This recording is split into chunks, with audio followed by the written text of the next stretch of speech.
Yun ang ipagkait sa mga tulad mo. Ang hustisyang hinahanap nila!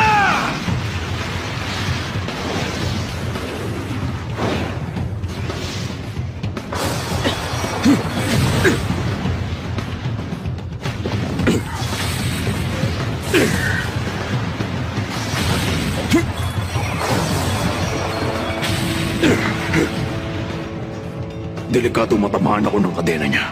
Hindi ko alam kung anong salamangka ang ginamit niya pero hindi normal para sa tao maglabas ng ganyang katinding aura. Masyado siyang malakas. Kaya mabuti pa. Tatapusin ko na agad ang labang ito!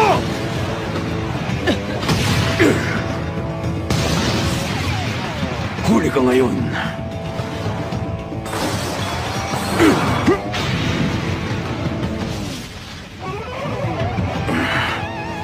Nakakagulat na.